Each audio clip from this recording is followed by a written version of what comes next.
નમસ્કાર દોસ્તો, હું છું આપનો મિત્ર રાજેશ પડવડિયા અને સ્વાગત છે આજના એક પારિવારિક નવા વિડીયોમાં। મિત્રો, આ વિડીયોનો અર્થ, મહત્વ અને મર્મને સમજવા માટે આ વિડીયોના અંત સુધી જોડાઈ રહેશો, જેથી વિડીયોનો સંદેશ અમે આપના સુધી ક્લિયર પહોંચાડી શકીએ। તો આવો જોઈએ સરસ મજાનો એક વડીલ અને એમના જે શહેરમાં રહેતા પરિવારજનો છે એના વચ્ચેનો આ વિડીયો। મિત્રો, આ વાર્તાનું શીર્ષક છે અંધારામાં પ્રકાશ। એક નાનકડા ગામમાં એક 65 વર્ષના વૃદ્ધ એક ખેડૂત રહે, જેની આંખો હવે નબળી પડી ગઈ હતા। એમનો દીકરો છે એ 40 વર્ષનો તો શહેરમાં નોકરી કરતો હતો અને પરિવાર સાથે રહેતો હતો। ખેડૂત એકલા ગામમાં રહેતા હતા, પણ તેનું મન હંમેશા પોતાના દીકરાની પાછળ લાગેલું રહેતું। દીકરો દર વર્ષે દિવાળી પર આવતો, પણ આ વખતે તેનો ફોન આવ્યો કે બાપુ, આ વર્ષે હું આવી શકું એમ નથી, કામ ઘણું છે।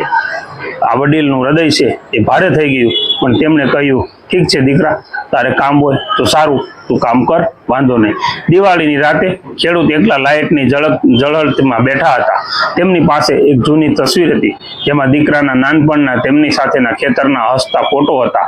આંસુઓ સાથે તેમણે કહ્યું, દીકરા, તું ન આવ્યો, પણ તારી યાદો મારી સાથે છે।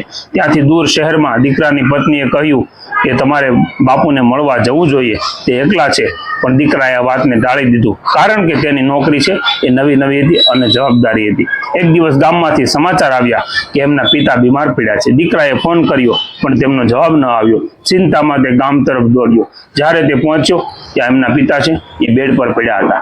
તેમની આંખોમાંથી ટીપા ટીપા આંસુ નીકળી રહ્યા હતા। દીકરાએ તેને હાથ પકડીને કહ્યું, બાપુ, હું આવી ગયો છું। પણ વડીલે કહ્યું કે દીકરા, મને લાગ્યું કે તું તો મને ભૂલી ગયો છો, પણ તારો અવાજ સાંભળી અને મને શાંતિ થઈ। પછીની રાતે એ ખેડૂતની હાલત ખરાબ થઈ। દીકરાએ તેમને હોસ્પિટલમાં લઈ જવાનું નક્કી કર્યું, પણ તે પહેલા જ એનો હાથ પકડી અને કહ્યું કે દીકરા, મને હોસ્પિટલમાં નહીં, મને આપણું ખેતર છે ને ત્યાં લઈ જા।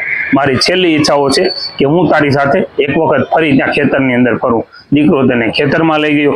સવારે સૂર્ય ઉગતાની સાથે જ એમના પિતા છે એમનું શ્વાસ લેવાનું બંધ થઈ ગયું, પણ તેમના ચહેરા પર શાંતિની ઝલક હતી। દીકરો રડતો રડતે કહે, બાપુ, મને માફ કરજો, મેં તમને સમય ન આપ્યો। મિત્રો, આ વાર્તા એક બાપ દીકરાના વચ્ચે અગટ પ્રેમ અને અગૂઢ જે લાગણી છે એની કથાની છે, અને દરેક માતા પિતાને આ લાગણી અને આ વાત છે એમના જીવન માટે આપણે સમર્પિત કરતા હોઈએ છીએ। દોસ્તો, ઘણીવાર આપણે બધા વ્યવસાયના અર્થે આપણે શહેરોની અંદર, મોટા શહેરોમાં રહેતા હોઈએ છીએ, પણ ઘણા બધા લોકો એવા હોય છે કે વર્ષે 2 વર્ષે પણ વતનમાં પોતાના મા બાપ પાસે ઘણીવાર નથી જતા।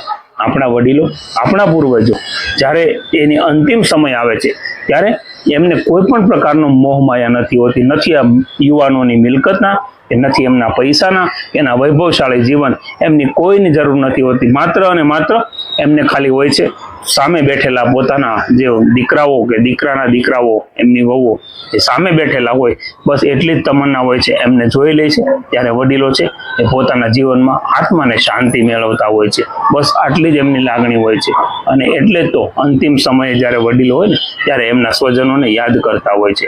બીજી કોઈ લાગણીથી નહીં, પરંતુ અંદર રહેલો ભાવ અને પ્રેમ છે એ જોવા માટે તરસતા હોય છે।